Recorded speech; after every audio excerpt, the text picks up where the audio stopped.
¿Qué tal? Mi nombre es Saúl Sánchez Jasso, estudiante de la UDEMES en la licenciatura en Seguridad Pública.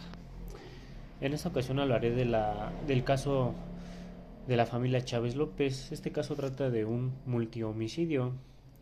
Este caso en particular me llamó mucho la atención ya que sucedió muy cerca de donde vivo, a unas cuantas calles. Pues cabe recalcar que este multihomicidio fue uno de los primeros registrados en México y en Ecatepec. La familia Chávez estaba conformada por 6 integrantes, dos adultos y cuatro menores.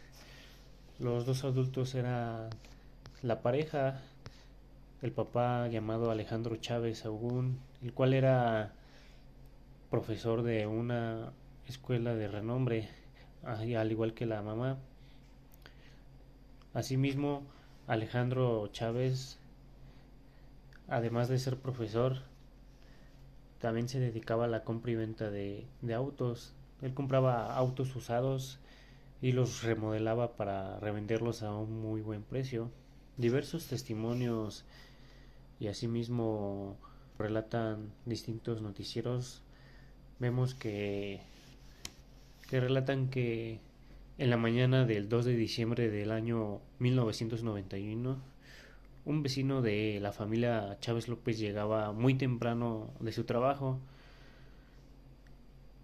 Él se percató que el niño menor de esta familia se encontraba en la calle, deambulando, se encontraba desconcentrado, asimismo muy sucio y con manchas de sangre. Él se acercaba a él y le preguntaba qué sucedía, por lo cual el niño solo respondía que habían operado a su mamá y que no despertaba. Por ello, este vecino se acercó a su esposa y asimismo ellos arribaron al lugar encontrándose con una escena desgarradora. Ellos dieron aviso a las autoridades. Asimismo, los policías al llegar al lugar vieron que en el primer piso se encontraba todo en orden, pero al subir a la segunda planta se encontraban con esta escena desgarradora, pues se encontraban el cuerpo de dos adultos y tres menores degollados con signos de tortura. Así como a manos de la policía llegó lo que después se categorizaba como el primer homicidio múltiple en México, en la era de moderna, un caso que parecía no tener un culpable claro y que abarcaría toda la conversación en aquel diciembre de 1991. La familia Chávez López al parecer no tenía enemigos, vivían tranquilos en Ecatepec y el padre Alejandro Chávez se dedicaba a la enseñanza, pues trabajaba en un colegio de renombre como anteriormente ya lo mencioné. La investigación comenzó y una de las cosas que era evidente tanto para los investigadores como para los peritos era que cada uno de los cuerpos contaba con evidentes signos de tortura y que la causa de la muerte había sido el degollamiento, algo que para muchos significaría que el crimen fue cometido con saña y que probablemente quien lo había llevado a cabo era alguien allegado a ellos. Vemos que en aquel entonces, pues aparte de que fue un delito grave que fue muy sonado, vemos que la hermana de Febe estaba comprometida en ese entonces con el gobernador.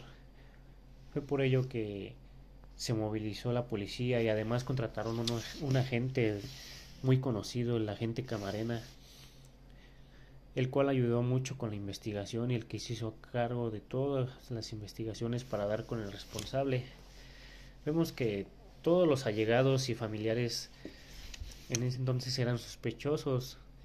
El principal sospechoso era el hermano de Febe, ya que él era médico y recordemos que, como lo dije anteriormente, el menor sobreviviente decía a los policías y al vecino que su madre había sido operada. Fue por ello que fue puesto en mira por parte de los policías y de la gente como principal sospechoso.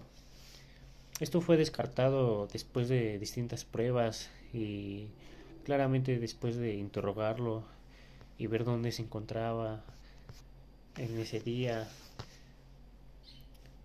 Si no fue hasta después que el agente Camarena recibió una llamada anónima el cual indicaba santo y seña de quién había sido el culpable de este asesinato, asimismo dónde se encontraba y todo. Es por ello que así fue como encontraron al culpable.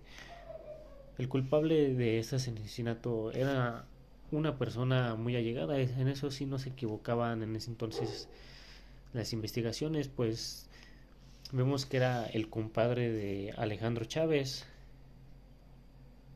El motivo de por cuál fue el que lo llevó a cometer tal crimen y cuando él confesó, él indicaba que Alejandro Chávez le había dado un automóvil para que él lo arreglara pero que le daba muy corto plazo para entregarlo y entonces como él no cumplió con ese plazo para entregarlo, entonces Alejandro Chávez no lo pagó y viendo ya después las investigaciones con vecinos y con gente, dicen que Alejandro Chávez acostumbraba a no pagarle a la gente, contrataba albañiles, electricistas para remodelar su casa y les daba un corto tiempo de plazo para entregar el trabajo y él se excusaba con eso porque llegaba el día de entregar el trabajo y como no estaba terminado él se excusaba y para no pagarles. Es por ello que él se echó a muchos enemigos a su bolsa, como dicen.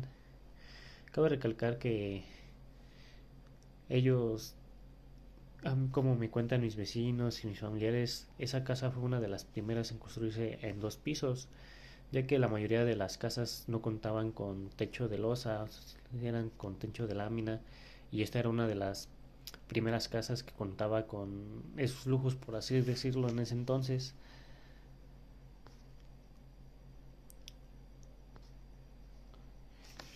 De acuerdo a las investigaciones del hecho, dicen que el profesor Chávez había vivido un poco esa noche y fue llevado hasta la puerta de su casa por el esposo de una colega suya, que en este caso vemos que era el ojalatero.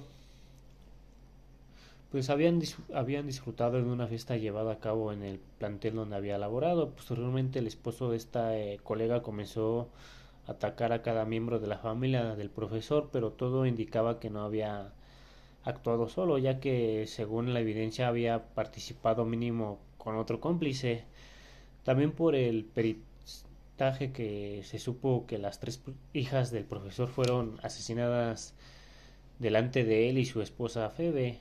Todo indicaba que el cruel acto habría tenido como motivación una venganza personal o profesional que nunca se esclareció y aunque todo apuntaba que más de un perturbador del esposo del colega de Alejandro Chávez fue el único detenido en aquel terrible crimen, pues ya casi 32 años de esta tragedia, el caso de la familia Chávez López se recuerda como uno de los primeros casos que marcarían la historia criminal de Catepet y el asesino donde este suceso conocería como el primer monstruo de Catepet, haciendo una clara referencia al sonado caso de los monstruos de Catepet.